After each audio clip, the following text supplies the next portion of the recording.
Merci d'avoir choisi la chaîne 54 pour vous informer. Voici les titres. Grève des greffiers. Le ministre de la Justice est attendu le 8 août prochain à la Chambre basse pour s'expliquer sur ce mouvement qui paralyse les tribunaux dans toutes les juridictions du pays depuis environ 3 semaines.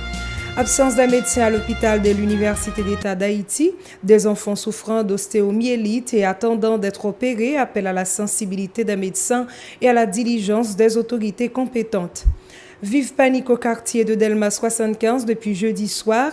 La fuite incontrôlée de gaz propane d'une station d'essence serait à la base. Plusieurs familles ont déserté les lieux. Pompiers et policiers ont tenté de rassurer. 18 personnes sont honorées pour leur implication dans le développement du numérique en Haïti lors de la 2e édition de Haïti Tech les 27 et 28 juillet à Pétionville. À l'étranger, des agents de l'ordre brutalisent des migrants et aspergent de gaz leur nourriture, dénonce Human Rights Watch. Ces titres et bien d'autres informations vous seront développées dans quelques instants. Merci à toutes et à tous et bienvenue au développement du journal. Comme je vous le disais en titre, le ministre de la Justice et de la Sécurité publique, Maître Eddy Fortuné, est attendu le 8 août prochain au Parlement en vue de s'expliquer sur la grève des greffiers qui paralyse toutes les activités au niveau des 18 juridictions du pays. Selon le vice-président de la Commission Justice et Sécurité publique de la Chambre basse, Daniel Létang, le mouvement des grévistes pourra affecter notamment le déroulement des assises criminelles programmées pour la fin de l'année judiciaire. Il a indiqué qu'une issue doit être trouvée à la crise en vue d'éviter de pénaliser davantage les justiciables. Ces explications. La Commission Justice et Sécurité publique à la Chambre des députés a invité le ministre de Justice là pour lancer un de travail le 8 août sous un ensemble de questions d'actualité qu'a fait dans le pays. Une commission a constaté que en pile question ça qu'a fait actualité a pas gagné aucune disposition qui prend pour résoudre notamment crise dans le système judiciaire là qui a traversé le système judiciaire depuis plusieurs semaines. Greffiers en grève là censé paralyser toute activité système judiciaire. Et système non paralysé pas seulement à Port-au-Prince, c'est dans les 18 juridictions de la République. Puisque aucun tribunal n'est pas capable de fonctionner sans existence d'un greffier. Et le tribunal là tout n'est pas capable de fonctionner sans existence avocat. Il n'est pas capable de fonctionner sans existence magistrat. Il n'est pas capable de fonctionner sans existence huissier et justiciable. Les nous fait constat nous-mêmes dans la commission, nous voyons que depuis plusieurs semaines, rien n'est fait pour résoudre le problème. Mais à cette phase, nous avons estimé que le nécessaire pour le ministre de la Justice là vienne répondre à question commission qui rentre dans le cadre d'attribution, parce que la Constitution, nous, en tant que parlementaire, nous avons un pouvoir de contrôle sur le pouvoir exécutif là. Par ailleurs, le vice-président de la Commission Justice à la Chambre des députés, Daniel Létang, plaide en faveur du renforcement des effectifs des agents de la Police nationale d'Haïti dans les 10 départements géographiques du pays en vue de combattre l'insécurité. Selon le parlementaire, la présence des forces de l'ordre pourra dissuader les bandes armées qui terrorisent la population. Ces précisions. Les nous garder le territoire national là, parce que moi-même comme parlementaire et comme politicien, marchand dans le pays en pile. Couverture police nationale là, presque c'est dans les grandes villes qui existent. Sauf fait dans l'ensemble section communale, quartier, majorité là-dedans, pas de police qui a de sécurité même. Et sous ce type Port-au-Prince là, de greffier à Tibion, depuis 6 heures du soir, par un grain de policier dans le commissariat. C'est-à-dire toute population laguée aux abois. C'est-à-dire, si vous rentrez dans le commissariat de 9 heures du soir, ouais, porte commissariat fermé, barrière allée. Et nous connaissons la population qui paye taxes pour joindre service. Et notamment, à Port-au-Prince, il y a un commissariat qui a 2 grains de policiers là-dedans. 2 grains de policiers pour une population environ 30 000 personnes. Maintenant, les infractions faites dans la section communale et dans le centre-ville, là, pas aucune arrestation qu'a faite, ni juge pas capable de faire travail parce que le bras armé de la justice n'est censé pas exister parce que policiers, 2 grains de policiers qui gagnent, pas gain effectif, ni en termes de moyens matériels, moyens de déplacement, pas gain parce que le commissariat, même en bicyclette, pas la donne, pas une machine. À cette phase, nous avons estimé que le nécessaire pour inviter le directeur général de la police pour venir répondre à la question commission, pas seulement pour le cas de Poapiment, mais pour l'ensemble du territoire national. Parce que le pays a censé délaisser, il faut que le parlementaire fait travail, il faut la justice fait travail, il faut la police fait travail, toute institution dans le pays, il faut prendre responsabilité. Le peuple a pour ça le pays, nous, c'est pour ça nous-mêmes, nous estimer, il faut nous inviter ensemble l'autorité, ça, pour répondre à la question. Autre nouvelle, une fuite de gaz propane occasionnée par la négligence du personnel de la station Total à Delma 75 a provoqué une situation de panique dans la zone. Selon l'un des responsables, Léonard Chalmagne, un tuyau défectué est à l'origine de cet incident. Il a promis de prendre toutes les mesures afin de prévenir ce genre d'inconvénients. Ces explications au micro de Jean-Maxime Dorsey et de Rigueur Noël. Tant que la foule, il y a une coupure qui fait et puis il y a un tuyau qui est désajusté. Et puis il vient flûter, mais à la fin, nous ne pouvons pas faire autre chose, autrement que quitter le gaz là, gaspiller. Et maintenant, environ 7h30, 8h. Moi, tout le bagage entre dans l'autre, pas un flûte encore. Nous, par contre, si tu as l'autre bagage qui t'a répondu, mais ça n'a pas proposé encore. Alors, nous qui avons un problème, nous avons résolu. Plusieurs résidents de Delma 75 ont déclaré avoir évacué la zone suite à cet incident. Selon ces citoyens, les autorités devraient interdire la vente de ce produit volatile à certains endroits en raison de sa dangerosité. Leurs propos sont recueillis par Jean-Maxime Dorsey et Rigueur Noël. Et tant que on réside dans la zone, hier à 2h du matin, je dormi. Si vous avez l'autre bagage qui n'a pas qui dit que si ça a explosé, est-ce qu'on va courir ou pas pendant que je coucher ou du moins m'obliger dans la rue faire dans la rue. Nous avons voté que pour au moins pour l'État haïtien. Du moins bagage ça. C'est le problème des gaz là. Nous avons remis pour décider là, ça n'a pas fait presque parmi des cailles, parmi plusieurs des cailles. Parce que là il y a un problème. Parce que c'est même cadre, presque pas de monde qui dormi. Il y a des gens qui dormi à 2h, des gens qui dormi à 3h qui a suivi. Il faut que l'État haïtien dise un mot.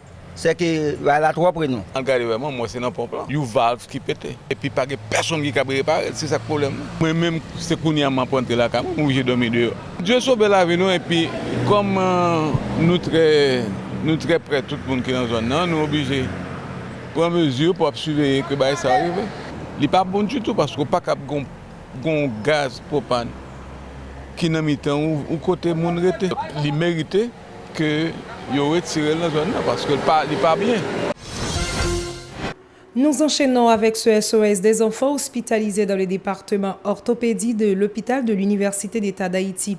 Souffrant d'ostéomyélite, ces jeunes malades qui attendent d'être opérés désespèrent en raison de l'absence d'un médecin. Des appels à l'aide très touchants rapportés par Esdras Fizeme et Rigueur Noël. Suivez.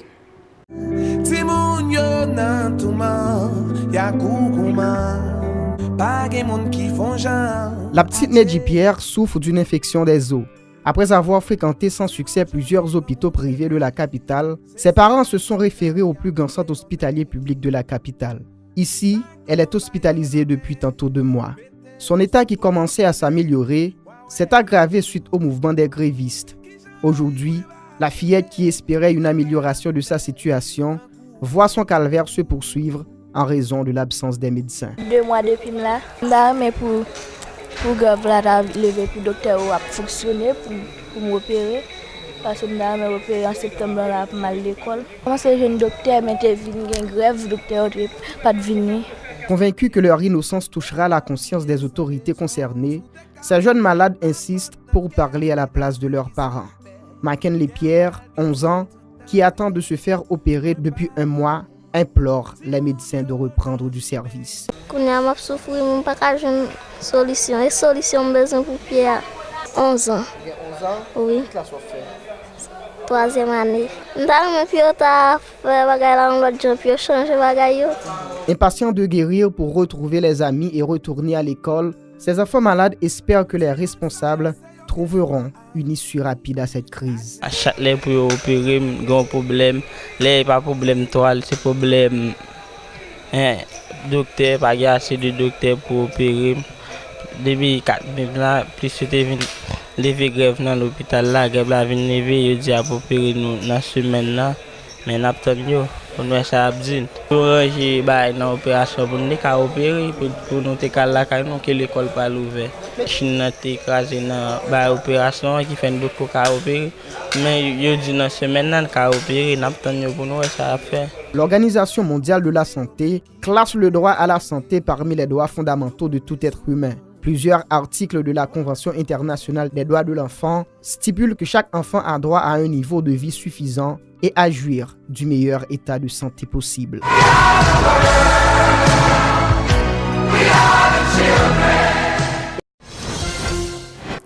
La deuxième édition de Haïti Tech Award s'est déroulée les 27 et 28 juillet à Pétionville autour du thème « Tous unis pour la révolution numérique d'Haïti ». À l'occasion, les organisateurs ont honoré 18 personnes suite à leur engagement en faveur du développement numérique d'Haïti.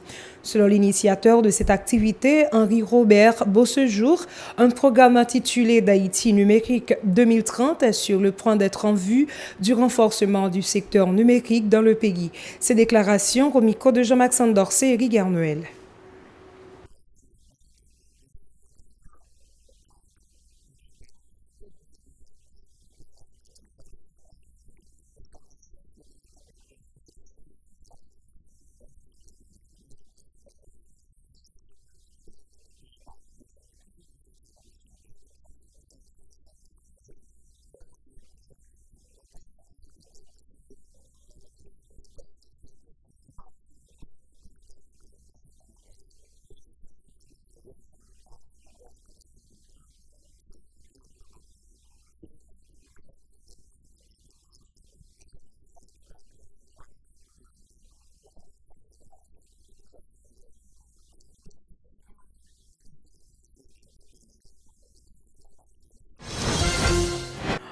On va à l'étranger, notamment en France.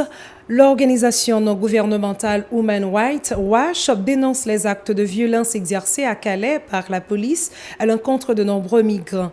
L'ONG qui s'inquiète du sort de ces réfugiés a indiqué que les agents de l'ordre débarquent en pleine nuit et les aspergent de gaz ainsi que leur nourriture. Explication Euronews. Tous les regards sont une nouvelle fois tournés vers la ville de Calais et le sort des réfugiés.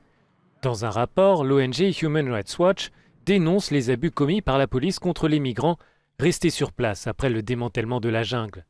Fanny Plancon est bénévole sur le terrain pour le Secours catholique. Elle confirme les témoignages recueillis par l'ONG. Régulièrement, la police arrive en pleine nuit, les sort des sacs de couchage et souvent même gaz les sacs de couchage, la nourriture, les gens. Moi, j'ai emmené énormément de gens à l'hôpital qui avaient été blessés par ces moments. On leur prend tout ce qu'ils ont, parfois même leurs papiers. Tout peut être jeté à la poubelle, c'est très compliqué pour eux. Les migrants refusent de parler aux journalistes, mais l'un d'eux, présent à Calais depuis 6 mois, a accepté de répondre à Euronews et d'expliquer les violences dont il a été victime. Ils sont descendus de leur voiture quand je marchais dans la rue et ils m'ont aspergé le visage de gaz.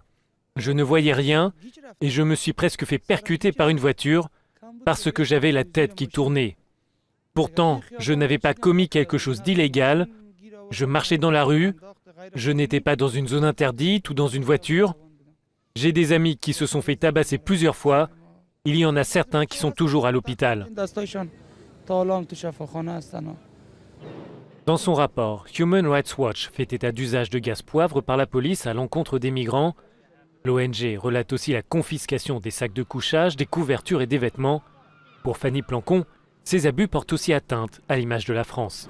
Parfois, ils ont vécu des violences en Libye, des trajets sur la Méditerranée qui ont été compliqués. Et ils disent que Calais, c'est ce qu'ils ont vécu de pire. Donc ça, c'est très compliqué à entendre pour des Français aussi qui pensons qu'on est un pays des droits de l'homme et qu'on devrait pouvoir accueillir tout le monde. Dans son rapport, l'ONG dénonce aussi les agissements de la police pour perturber la délivrance de l'aide humanitaire. Nous avons souhaité connaître les réactions de la préfecture à Calais sur ce rapport. Jusqu'à présent, la préfecture n'a pas souhaité communiquer, mais auparavant, elle avait qualifié le rapport de calomnieux. Nima Gadek pour Euronews, Calais. Voilà ce qui met un terme à ce journal. Merci à vous de l'avoir suivi. Restez avec nous sur la télévision Pacifique.